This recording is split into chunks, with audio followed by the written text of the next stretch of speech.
Could a place this beautiful actually be cursed? It doesn't seem likely as you trek through the peaceful landscape. Surprised was an understatement for how you felt about your father's reaction when you told him about your upcoming hiking date. So you're going to take him hiking on a cursed mountain. Sounds like you're really into this one. That was the response you got. No elaboration, just one line, and he walked away. The hike was wonderful, and the two of you were lucky enough to catch an absolutely stunning sunset. But as the darkness begins to creep in all around you, it's hard not to think of that statement. What does that even mean, cursed? You're so lost in thought that you just about smack into the back of your date. He's frozen in place, staring into the woods at something, and you follow his gaze, barely believing what you're seeing. Small balls of light just hovering off the forest floor. I'm Bree. And I'm Christiana. Prepare for a hike. Because you're about to hear something strange.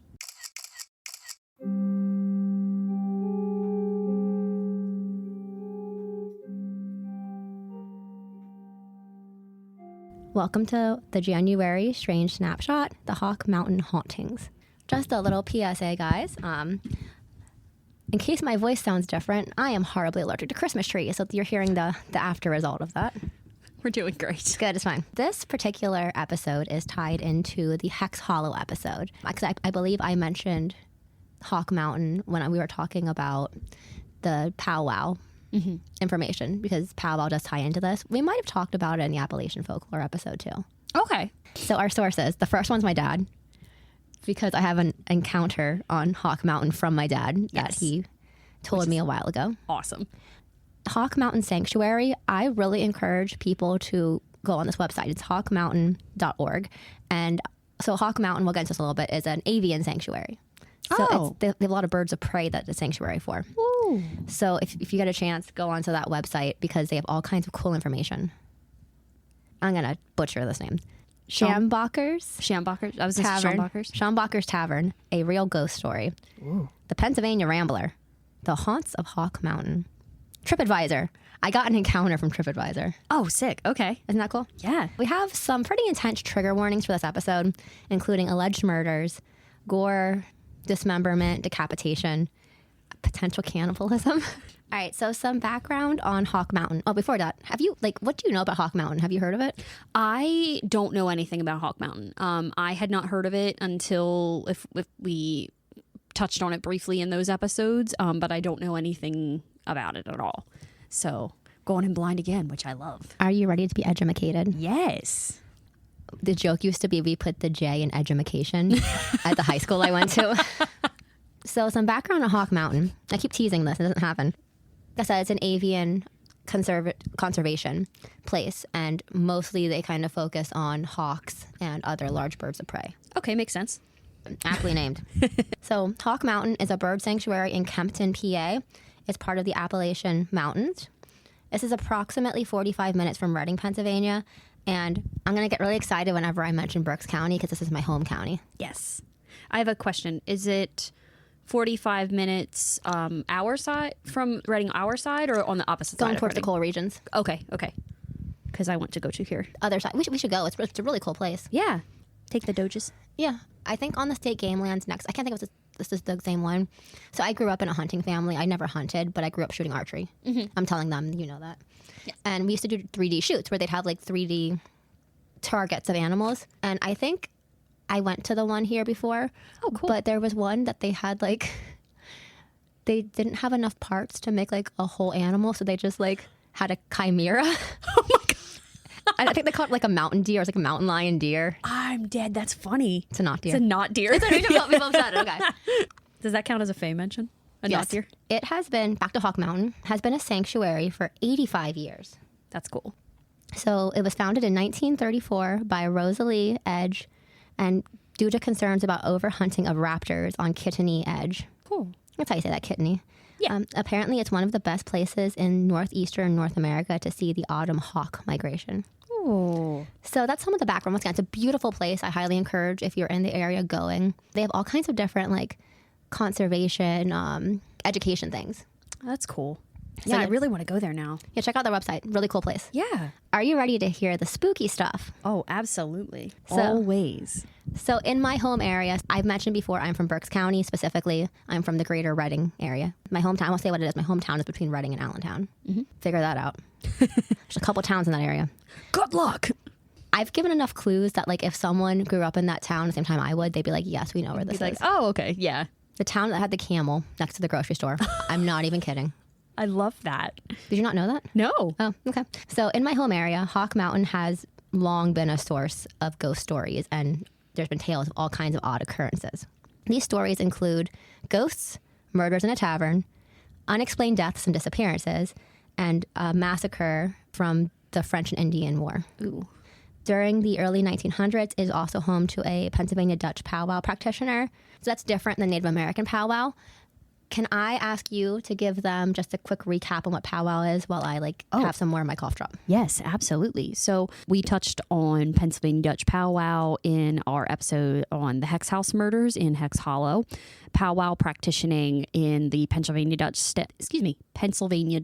sense is a more or less healing practice. It focuses on healing through things like prayer, ritual. Really, really, really interesting.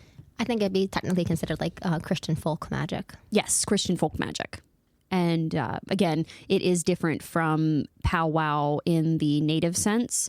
That is a completely different practice. Although I think we talked about this, powwow, the term could have been borrowed. Yeah, it's a loan word. Yes. See, I remember things from our old episodes sometimes. Yes. Sometimes. Thank you. That was a wonderful, brief description. Oh, thank you. The first thing I'm going to talk about, there's some reports and there's some things that are a little bit longer. I'm going to get some of the short things out of the way. Okay. So I don't have any other information than some people see a ghostly white bird. Oh. I don't know if it's a hawk. I don't know if it's like... Could it be... Do we have snowy owls in this era? I don't... Era. In this area? I don't know. I'm curious about that because there's a snowy owl in Point Pleasant. Point Pleasant. Yes. Or it could just be an albino owl. True. That's true. But either way, very creepy, very cool. Yes. A lot of people believe the mountain is cursed because of a lot of just the weird and dark stuff that happened there. Okay. And we'll get into some of that in a little bit. But there are people that are like, ooh, be a little bit wary of that place. Ooh. That's, if it's cursed and people stay away, that's great for the hawk conservation. The hawks are like, yes. The hawks are spreading the rumors. So That's a t-shirt. The hawks are spreading the rumors. There's supposed reports of a Native American ghost. Okay. And this is that this individual is 10 feet tall and, according to legend, guards the ancient ceremonial circles of the Delaware people used. Oh. He's described as having a vibe of pure evil or threatening. The dude's 10 feet tall. That was my if he's actually guarding ceremonial grounds, if it works, it works. Yeah, absolutely. It's like these people, they're coming in, they're looking for ghosts, they're stomping all over my circles. Right. Strange lights among the trees. We're going to get more into that a little bit later. That's part of my dad's encounter. Okay. Mysterious screams and voices. Oh, hate that. Vehicle- Dislike that. Excuse me. Don't put hate I strongly dislike that. Strongly dislike that. Vehicles just randomly die sometimes. I strongly dislike that as well. Wouldn't you hate that? That is just like quintessential horror movie. That's like my horror movie I wrote for our That is Halloween like a life. horror movie. Or not horror movie, horror story that I wrote for our Halloween life. Could be a movie if we find people that can make movies. Let's do it. Oh, that'd be fun. We're going to get into kind of the most common report. And one of the most common things known with this is just Schombacher's Tavern. So it's located within the sanctuary. And is this like a working, like you can get food there and stuff? I don't believe it's still a tavern, but it is on the National Register of Historic Places. I'm not sure though, but I don't think it is still a working tavern. Okay. Before we get into the tavern itself though, the land it's on has a pretty intense and sad history. Ooh. So remember how I said there was going to be a Native American or a massacre of people during the French and Indian War? Yeah. We're going back to the year 1756. Okay. And trigger war for murder, gore throughout everything with the tavern. I'm just putting that. This is where Just right at the top. This is where our murder, gore, disembodiment, dismemberment, decapitation, and cannibalism all come in. Oh boy. All in one foul swoop. Oh boy. The local Native American tribe, the Lenape, took the lives of two local families, or the members of most of two local families. oh my God, I'm Pennsylvania Dutch. I should be able to read these. Reigelderfer. I know I talk about being Polish a lot, but I'm also Pennsylvania Dutch and Irish. Yeah. That name. But they unfortunately took the lives of the children of the family, not the adults. And the Gerhardt family, which I'm pretty sure I went to school with people of these last names. Oh. And this is in the region near the tavern. So one of the surviving family members of the Gerhardt family, Jacob Gerhardt, would eventually build a sandstone tavern in 1793 overlooking the area where his family was killed. According to my sources, Jacob was never quite right. And I wrote wow, I wonder why. Yeah, really? He probably saw his family get massacred. Yeah. I don't think you'd be right after that either. No. That's sad, dude. After his death in the early 1800s, George and Priscilla Bullock bought the property and used the house as a tavern. But it's the next owner that's the most infamous. And this is Matthias and Margaret Schombacher. Matthias and Margaret. What a couple. I'm going to be referring to them by their first names now, so I don't say that last name anymore. Eminem. Especially Matthias. He's kind of the focus of this. Okay. Many of the stories were collected by Maurice and Irma Braun, who were the first curators of Hawk Mountain. Irma Braun. Why does that sound familiar? No clue. Okay. Anyway. The story we're going to start with came from a man who claimed his father had once visited the tavern during an intense thunderstorm. Matthias apparently pointed the gentleman toward the barn, and this gentleman's horse startled and started spooking. We know all about that. When he reached the barn, he allegedly saw blood and decided to get the F out of there. Oh, good. He's a final girl. He's a final girl in a horror movie. Yeah. He saw that. He's like, no. I think the quote was I would rather deal with the storm. Fair. Good for you, sir. He's like, my horse wasn't spooking at the thunder, it's spooking at the barn. Yes. Oh, it makes sense too. If there was blood in there and the horse smelled it, especially copious amounts of blood. Well, or if the person that made the blood be there was still there, the horse would be like, this is jacked up. So then our next thing is there were rumors of travelers who mysteriously vanished after a stay at the tavern. In some tales, Matthias gave the guests food and drink until they could no longer stay awake. So he I don't know if he drugged them and made them drunk. Once they fell asleep, he would murder the guests and sell their belongings. According to some tales, he would cut up the bodies and dump them into an old well or distribute the remains for the forest animals to dispose of.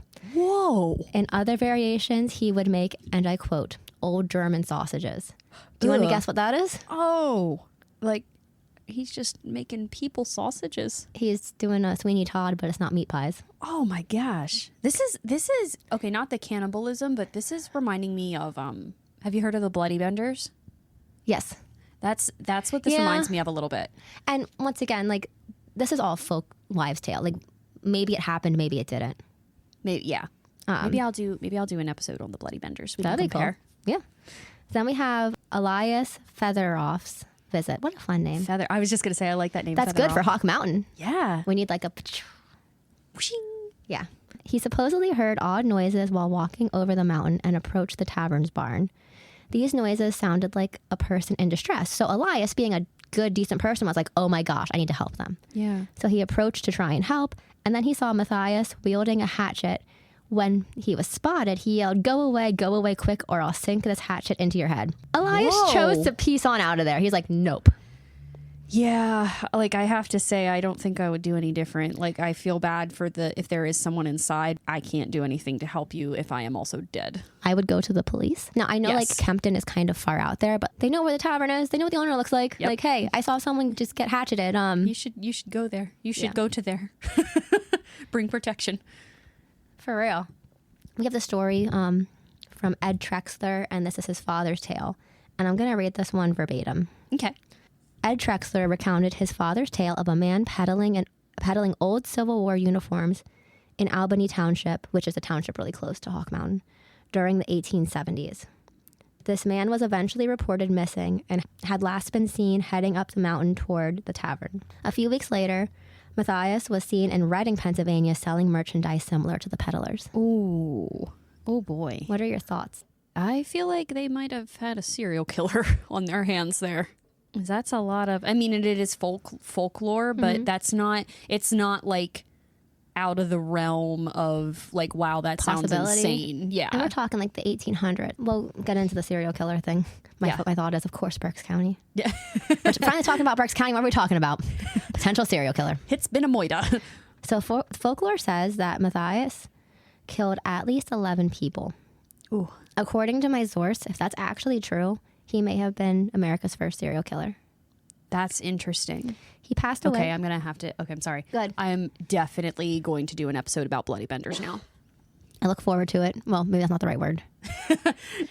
He passed away in 1879 and was laid to rest at New Bethel Church in Albany Township, Berks County.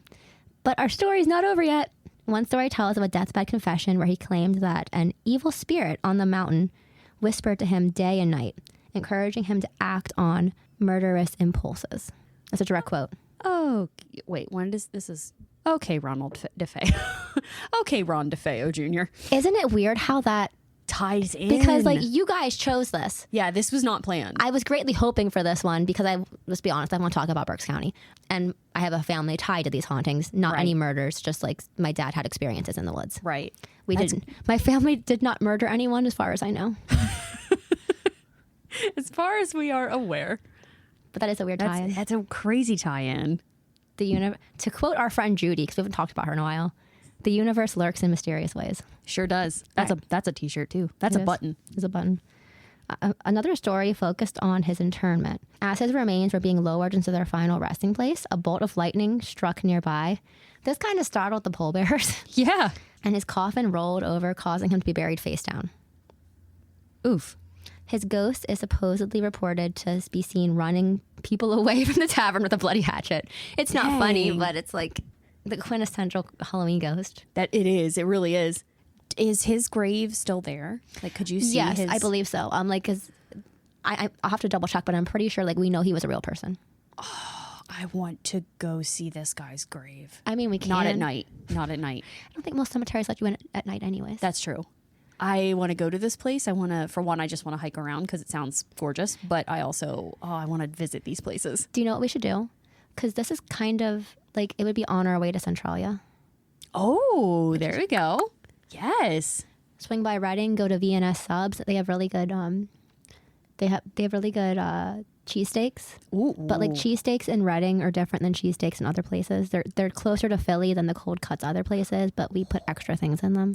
Okay. All right. We're going to have to plan this. We're going to plan a something strange field trip to Hawk Mountain and Centralia. We're going to do all the things. If we go to Reading, we should go to the Watchtower and the pagoda. Oh, yeah. I've been wanting to go there anyway. That's where my parents had their wedding pictures. Oh, that's awesome. Yeah. Cool. Anyways. We should recreate. recreate their wedding pictures. Send them to my parents and be like, look. That might be a little weird. Could you send me your wedding pictures? Just no question. I'll be down there in a couple weeks. Oh, true. There we go. Okay, we're doing this. We're planning this, guys. This is going to be fun. Because I feel like this could be like a quick week. I'm having a stroke. It could be a day trip. Could be, yeah. It could be. So there's some stories about the tavern post I almost said our good friend, our scary friend. Our frightening friend, Matthias. Yes. So local tales tell of a pious man who became the tavern's next owner. He believed the house was haunted by a malevolent entity, but, and I quote, his complete belief in God kept it all at bay. Or did it? The building was found in disarray by a traveler, and our pious friend was MIA. Ooh. A search party was called, and they found the decapitated remains of the man. Oh my gosh. Then we have the whistling spirit of the tavern. So another sad one. The daughter of an owner of the tavern was playing with her whistle and tragically tripped down the basement stairs. Oh. And this led to her untimely passing. The music of her whistle, it still continues to be heard in the tavern. Oof. And there's also tales of items moving on their own in the tavern, disembodied voices speaking German, which would make sense because it was a very Pennsylvania Dutch heavy, and hearing people crying. Jeez. All right, so that wraps up the tavern section of this. Do you have any thoughts before we go to the next? I really think Berks County had a serial killer. I really, really think they had someone out there doing really, really bad things. It seems like it, doesn't it? It does. Like, I wish there was more, like, documentation on that, because I really, really feel like that was something this is my personal opinion. I don't know that was supernatural. I think that was a person. Yeah, I mean, really bad things. If those tales are true. Yes, that's true. I think somewhere about that, like, bodies, like, remains were found, but then, like, they lost them. Yeah. So right. It's hard. That's such an old, tiny era in a small place. 1870s, 60s. Mm-hmm. Yeah. Do you want to get into some mysterious deaths? Sure do. An unidentified man was discovered near the pinnacle of the mountain in 1977. I don't know that he's ever been identified. Oh, that's sad. And then we have another Matthias. Oh, different Matthias. The murder of Matthias Berger. He was described as a devout Catholic who lived in a crude hut, something similar to a teepee, along Old Catawissa Road. Okay. He mostly stayed by himself, but those who knew him said he didn't really have any enemies. He was just kind of out there doing his own thing. Yeah. Good for him. Yeah, doing his own thing in the woods. Yeah. On June 29th of 1890, his hut was found in disarray and he was missing. What the heck? A search party was pulled together and his remains were found. Via my source, I'm taking a direct quote here. Mm-hmm. It has been agreed upon that robbery was the reason behind his death, and his murder happened almost 3 weeks before his body was found. Berger was chased for nearly 2 miles before he was killed. It is not known who chased him. The murder remains unsolved. What the? And okay, who was the other? When did? Oh, this is still Matthias. Never mind. Sorry, I was thinking of the other person. 1977. 1977. Okay. And this was 1890. Okay. What was the oh, here it is. Okay. This post Matthias, the pious man who became the tavern's next owner. When do you know when that was? Because that's very similar. They're Found in disarray. They're two different people, though. Well, that's what I mean. I'm like, was the same? It didn't give me a date. And once again, that one could have been like a wives' tale. May or may not have been true. Okay. Yeah. It's just the similarities are striking there. Yes. Now this Matthias was buried in Reading. So in theory, some of these people have tombstones, so we know they were. Yeah. Because this is someone my dad brought up to. He's like, yeah, there was like a hermit that lived in the woods that was murdered. And I'm like, I'm like, okay, no, it's true. Okay. Dang. Can you see why people think this is cursed? Yes.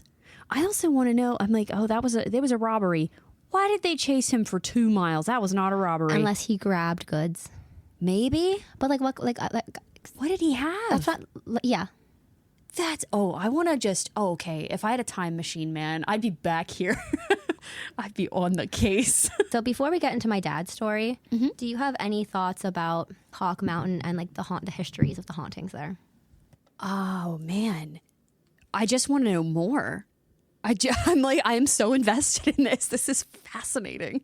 Oh, man. No, I'm really curious, the old wives' tale, if that happened, when it was, how close it was to Matthias Berger's death. Because, again, the similarities there are really strange. Now, granted, the one is pretty intense. If they found him decapitated, I'm assuming Matthias was not found decapitated. And that's a huge difference there. But just finding, like, the building in complete disarray, I don't know. I need to know more. I need to know. I need a time machine. I wonder if the sanctuary's, like, conservatory building has information. Let's find out. I'm going to solve an old-timey murder, guys. You're going to solve an old-timey murder. I'm going to solve it. That may or may not have actually happened. But can you understand why people think this is cursed? Oh, definitely. I mean, okay, we have the massacre that happened during the French and Indian War. Then we have all of these supposed murders in the tavern, and then several disappearances. Which it's not a super big area. No, I wonder too. I think places absorb energy, and the French and Indian War, there was that major massacre there. If that has to have had some kind of profound effect that has just been seeping into the area to, you know what I mean? Yeah, I mean, like, from what the gist I got is people probably believe that was the start of the curse. Yes, which, yeah, I'd be inclined to believe that. Yeah.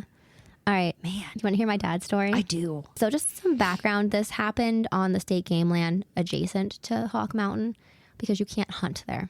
Okay, sure. So this story doesn't involve hunting. But we're not talking about any animals being hunted. We're just talking about my dad's experiences. Okay. Now, so this account, as I comes from my dad, and it occurred while he was hunting near the sanctuary. My dad knew some of the stories about the hauntings and strangeness, as both of my parents grew up in the city of Reading. Mm-hmm. The time his account happened was in the early 1980s. So my dad was in his early 30s. Hey, he was our age. Hey. And he had been hunting for about 4 years at that point. So, like, he was a newer hunter, but he wasn't unexperienced. Okay. Also, that's a weird tie-in because this happened when your dad was 30, and now we're talking about 30. going there. Oh my goodness. This is weird. You guys picked a synchronicity. This is awesome. Okay. So, just some background on my dad. You've met my dad. Yeah. He's a very no-nonsense person. Oh, yeah. Like, he is not given to flights of fancy. No. Given to flights of fancy. He does believe in ghosts, but he is also someone to look for an explanation for things. That being said, everyone in my family has had some kind of paranormal experience. So according to my dad, the occurrences happened before 6 a.m. Remember, he was hunting before work. Oh, bless him. And Kempton was like 45 minutes from Reading. Oh, my gosh. And they would have been happening in late November, early December. That is rifle season. Okay. Because deer season opens in November, right? Yes. Like Thanksgiving? Or day after Thanksgiving? Day after Thanksgiving to like early December. Okay. So that's because there's early archery, and then there's early archery and black powder, and that's like October. Oh, okay. And then it's rifle, and then it's late archery. Oh, okay. So this would have been rifle, I think. Okay. So like we said, he arrived at his hunting site before 6 a.m. It was still very dark out, and he was set up before sunrise. Once he was set up, I imagine in like a tree stand or something, he noticed lights around him. And I asked like where they were, like on the ground in the sky. And he told me they were not above the trees, but they were also not on the ground. Huh. And I asked him if they could have been like flashlights or like torches or other hunters in the area. And he said, nope, he was the only one there. Did he say how big the lights were? I did not ask him that. Oh, okay. I'll follow up with that. According to my dad, they didn't last long, and there was no one remotely near him. They disappeared as fast as they appeared, and he had this happen multiple times. It wasn't a one-time thing. He also heard a soft rumble that happened several times, and I did ask him, like, thunder, planes, vehicles. Like and animal growl? Yeah. He said there's no roads near there. Didn't sound like thunder or aircraft to him. And he said that he didn't feel odd or uncomfortable, and it didn't bother the deer either. Huh. So, like, did it scare the deer? But he's like, no. Huh. One explanation that he's heard for the rumble was it might have been a reaction with the minerals in the ground and the altitude. Okay.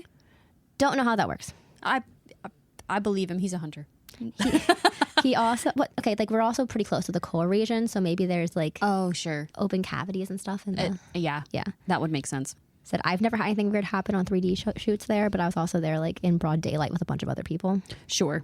One interesting but probably not related note is he said his hunting spot was fairly close to the house of a powwow where a powwow practitioner lived. Ooh. At this point, the practitioner had been deceased for 40 to 50 years. Okay.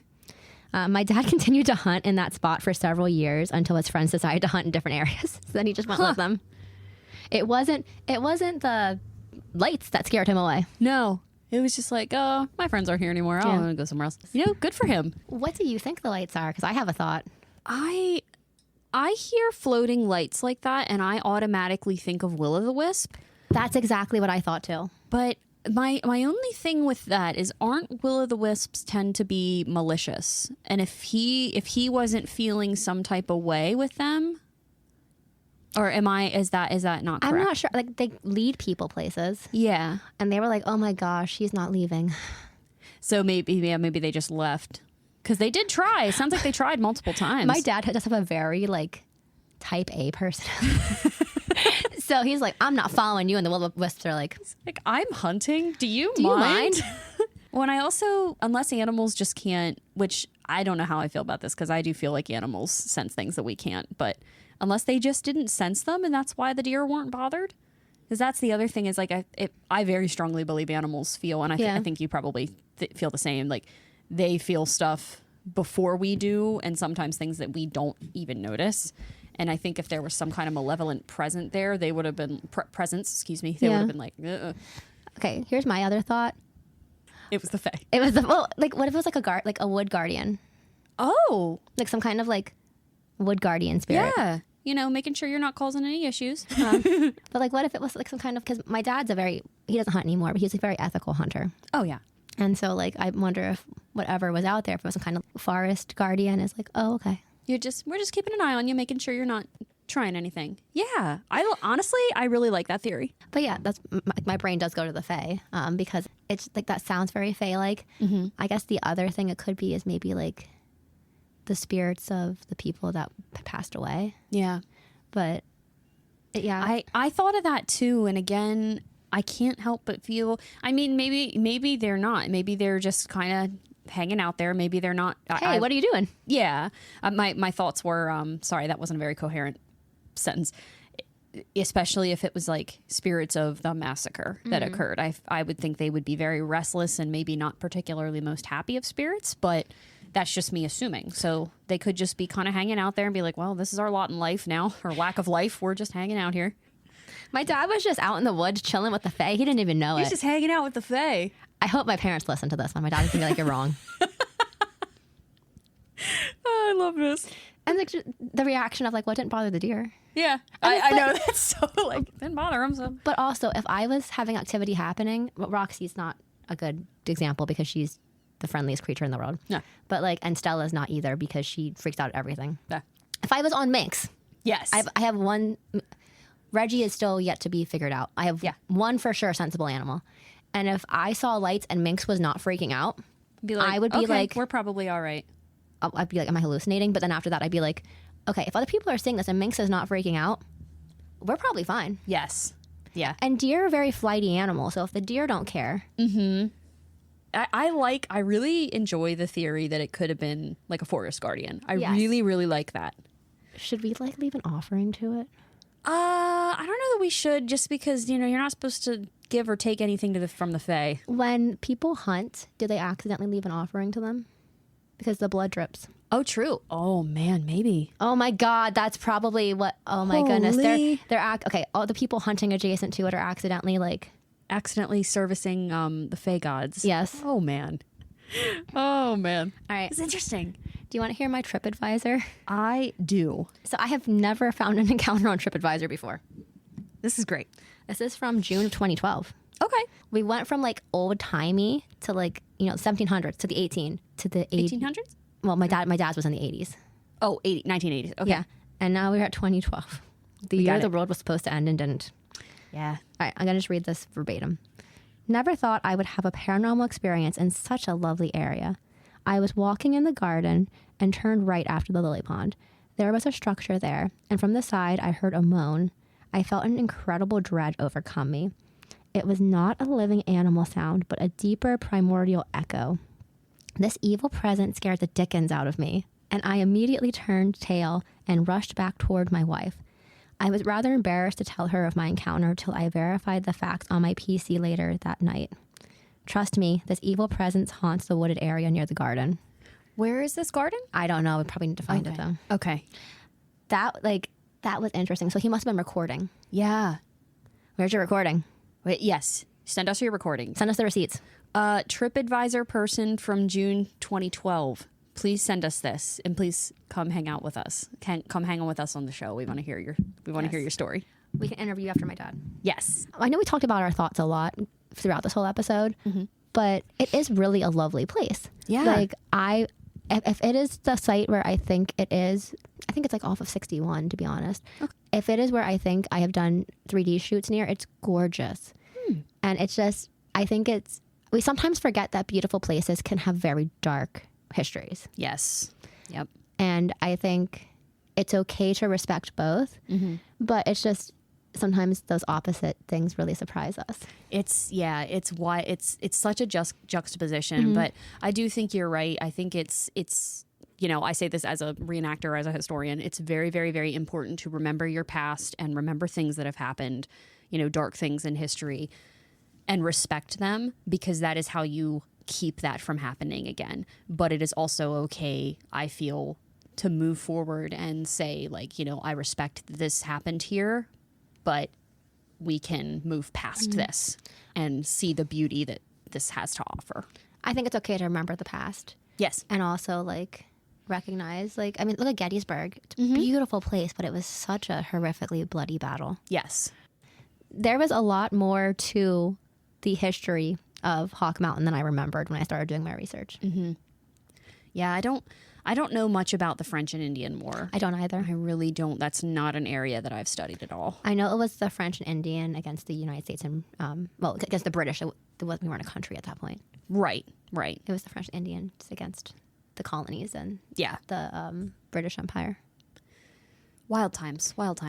Questions? All right. What drew you to this topic? You lovely people. Well, because so the Snapshot episode topics are pulled from the bigger episodes. And I don't know about you. Oh, God, just knocked my microphone over. I don't know about you guys. I don't know about you, but I have a running list of things that come up. And I'm ooh, because like I try not to have like all fae or like all history or all hauntings. Sure. So I try to like have a little sprinkling of different things to see what the peoples want. And this one won by like a landslide. Yeah. So thanks, guys. Yeah. And it just so happened to tie into our episodes this month, or Yes. at least one of our episodes this And like month. I didn't even know until I researched. I didn't realize it was going to tie in. It's crazy. Yeah, 'cause- I love that it did that. Because technically, DeFeo comes out as we record this. DeFeo comes out tomorrow. Yes. Yeah. So get excited, guys. Did this episode go where you expected it to go? They never do. No. The tavern background was just wild. I think that Berks County might have had a serial killer, if the stories are to be believed. And also the fact that we have decided my dad encountered the Fae. Yes. And we also became travel planners We did. live on the pod. Yes. Have fun, I have friends. to tell my dad, be like, do you think the lights were fairies? He'll be like, he might be like, maybe. True. He might not rule it out. What did you find the most strange about this topic? Your dad interacting with the Fae. Yes, my dad interacting with the Fae. You heard it here first. Because like that doesn't scream ghost. I mean, orbs, yes, but like that doesn't scream ghosts to me. No, both of our thoughts, I think that we first talked about were will-o'-the-wisp. And that is very Fae in nature. Yes, very much. Oh man. But yeah, that and the not Reddit, TripAdvisor. TripAdvisor. The fact that I found a paranormal encounter on TripAdvisor. Yes. Okay, so people need to start posting them on there more. Please do. Research is fun, friends. We It is. find all kinds of things. We go down all kinds of rabbit holes. We found Bree's patron's cryptid. We did. My patron saint. All right. Well, does that wrap up our discussion about Hawk Mountain? That does. Do you want to lead us into the where to find us information? Sure do. We'd love to hear from you. If you have a suggestion for a strange or mysterious topic, a comment about an episode, or just want to chat, please reach out. You can listen to us on Spotify, Apple Podcasts, Amazon Music, Audible, and YouTube. Comment directly on episodes on Spotify and YouTube, or leave a review of the podcast as a whole on either Spotify or Apple Podcasts. Find us on Instagram at something_strangepod, on Facebook at Something Strange Podcast. Subscribe to our YouTube channel at something_strangepod, and check out our strange content over at TikTok at somethingstrangepod01. You can also send us a Gmail at somethingstrangepod24@gmail.com, and the 24 is numeric.